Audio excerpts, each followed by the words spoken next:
चलो आ जाइए दोस्तों, इन सेंटेंसों को इंग्लिश से हिंदी में कैसे तब्दील करते हैं। तो इसकी इंग्लिश से हिंदी में तब्दील करने के लिए आपके लिए बेस्ट शॉर्ट ट्रिक बताता हूं। क्या है वो शॉर्ट ट्रिक? बस आप इतना याद रखिए, बाज, वर और हेड, इनका मतलब क्या होता है? था, थी, थे। यानी कि बाज, वर, हेड, इनका मतलब क्या होता है? था, थी, थे। अकॉर्डिंग टू सिचुएशन हम अप्लाई करेंगे। चलो आ जाइए। अच्छा, इसमें वर्ब देखते हैं सबसे पहले। सब में सिंगल वर्ब है, बाज है, इसमें वर है, इसमें बाज है, मतलब सब में क्या है? सिंगल वर्ब है। तो सिंगल वर्ब में हम कौन सा साइन यूज करेंगे उच्चारण के लिए? तो देखो, आपको कुछ नहीं करना है। सिंगल वर्ब में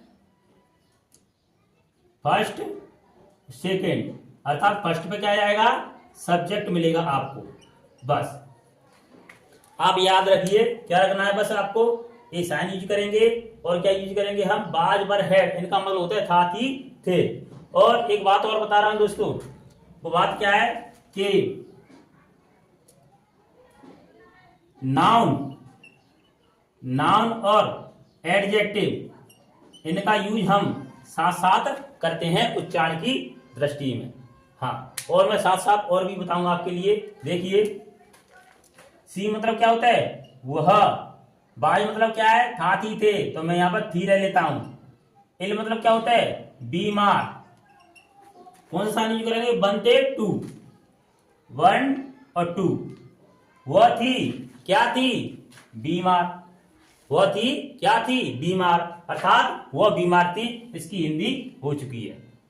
नेक्स्ट सेंटेंस देखते हैं। वी मतलब होता है हम या हमने, तो यहां पर हम यूज करेंगे।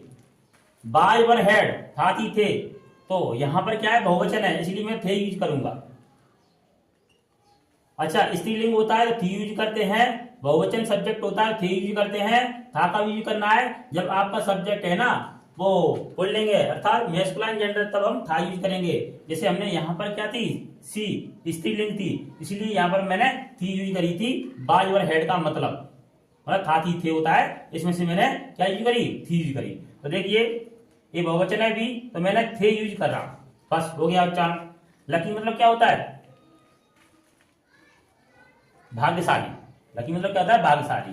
तो देखिए, हम थे, 1 2, हम थे, क्या थे? लकी मतलब भाग्यशाली, तो हम भाग्यशाली थे। नेक्स्ट सेंटेंस देखते हैं। वह लड़की है, इसलिए मैं यहां पर थी यूज करूंगा। वह थी, क्या थी? फाइन मतलब अच्छी, वो अच्छी थी। नेक्स्ट सेंटेंस देखते हैं। आई वाई एट होम। तो इस सेंटेंस की हिंदी करने से पहले मैं कुछ महत्वपूर्ण पॉइंटों पर डिस्कस करूंगा। एक बात बता रहा हूं दोस्तों, बहुत इंपोर्टेंट बात है। अगर आपको प्रोपोजिशन दिखाई दे, क्या दिए? दिखाई दे, प्रोपोजिशन दिखाई दे, तो आप प्रोपोजिशन का उच्चारण मत करो, पहले इसके बाद आने वाले नाउन का उच्चारण करो। ये कोई वर्ड है ना, इसके प्रोपोजिशन के बाद जो बी वर्ड आ रहा है उसका उच्चारण करो, उसके बाद प्रोपोजिशन का उच्चारण करते हैं। क्या समझ में आया दोस्तों? तो देखो, हम होम का उच्चारण नहीं करेंगे, यहां पर पहले हम एट का उच्चारण करेंगे। एट मतलब क्या होता है? पर होता है।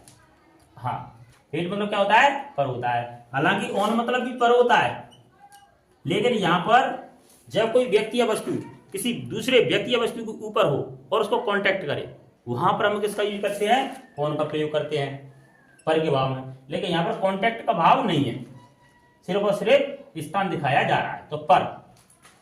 चलो देखते हैं। आई मतलब मैं या मैंने होता है, लेकिन यहां पर हम क्या यूज करेंगे? मैं यूज करेंगे। बाय, वर, हेड, इनका मतलब था, थी, थे, तो मैं था यूज कर लेता हूं। बस हो गया उच्चारण। 1 2। मैं था, कहां पर था? घर। होम मतलब क्या होता है? घर पर। मैं था घर पर, तो मैं घर पर था, शुद्ध कर लो। He was a peon. ही मतलब वह, बाज, वर, है, इनका मतलब था, थी, थे, मैं था कर लेता हूं। ए और प्यून इनको साथ साथ लेंगे, क्योंकि अपने आर्टिकल होते हैं ना, ए एंड द, ये भी एक एडजेक्टिव की तरह व्यवहार करते हैं। तो एक बात बताऊं आपके लिए, एडजेक्टिव मैंने व्यवहार बताया था, नाउन से पहले एडजेक्टिव होता है, और एडजेक्टिव और नाउन का साथ साथ प्रयोग करते हैं, इसलिए हम आर्टिकल और प्यून दोनों को साथ साथ लेंगे उच्चारण की दृष्टि में। तो देखिए, वह था, वह था, क्या था, एक चपरासी। प्यून मतलब चपरासी, तो वह एक चपरासी था। इस तरह हम शुद्ध कर लेते हैं। नेक्स्ट देखिए, आई बाय ए पोइट। मैं, आई मतलब मैं, बाय मतलब था, पोइट मतलब कवि, पोइट मतलब कवि। तो मैं था, क्या था, एक कवि। मैं था, क्या था, एक कवि। इस तरह हम इसकी हिंदी कर लेते हैं कि मैं एक कवि था। आइए नेक्स्ट, दे मतलब क्या होता है, बे या उन्होंने, तो यहां पर हम बे यूज करेंगे। बाजवर हैड, इनका मतलब था दी थे, बहुवचन स्थिति में यहां पर थे ले लेता हूं, क्या ले लेता हूं, थे। देवर तो बे थे। वेरी ऑनेस्ट, वेरी ऑनेस्ट, इनको दोनों को साथ साथ लेंगे। ऑनेस्ट में होता है ईमानदार। अच्छा, यहां पर जो वेरी है ना, वेरी, वेरी क्या है, एडवर्ब, और यहां पर ऑनेस्ट है ना, वो एडजेक्टिव है। क्योंकि ऑनेस्ट मतलब ईमानदार, वो कितना ईमानदार था, वेरी मतलब बहुत ईमानदार, यानी कि एडजेक्टिव की जो विशेषता बतलाता है या एक्स्ट्रा इंफॉर्मेशन बताता है एडजेक्टिव की, वो एडवर्ब होती है। और इन दोनों को हम साथ साथ लेंगे, क्योंकि वेरी ने इसकी विशेषता बतलाई है, तो विशेषता वाले वर्ड जिसकी विशेषता बताई जा रही है और उसको साथ में लेंगे, और जो वर्ड विशेषता बता रहा है उसको भी साथ साथ लेते हैं। तो देखिए, इसका मतलब है बहुत ईमानदार। वे थे, क्या थे, बहुत ईमानदार, बहुत ईमानदार, तो वे बहुत ईमानदार थे। नेक्स्ट देखते हैं, फादर। फादर क्या है, नाउन है, तो नाउन है क्या, मेरे पिता, क्या उसके पिता। यहां पर फादर की एक्स्ट्रा इंफॉर्मेशन क्या है कि वो तुम्हारे पिता, यानी कि यहां पर तुम्हारा अधिकार है पिताजी पर, अर्थात यहां पर जो अधिकार, अधिकार की इंग्लिश क्या होती है, पजेसिव। तो यहां पर जो नाउन से आगे जुड़ा हुआ है शब्द, वो पजेसिव एडजेक्टिव होगा, जो कि फादर की विशेषता बतलाता है।